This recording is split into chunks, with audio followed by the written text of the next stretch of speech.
একটি ছোট্ট গ্রামে সুমন নামে এক দরিদ্র দিনমজুর বাস করত।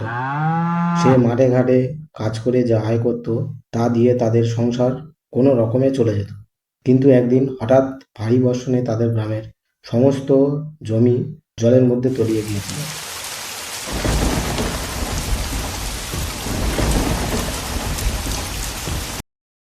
হায় ভগবান, এবার আমি কি করব? আমার বউ ছাবালকে কি খাওয়াবো?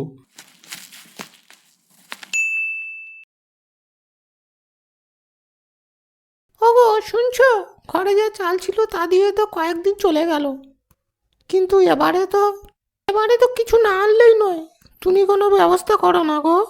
এমনি দেখছি কি করা যায়। তাড়াতাড়ি ঘরে ফিরে এসো কিন্তু। দুর্গা দুর্গা।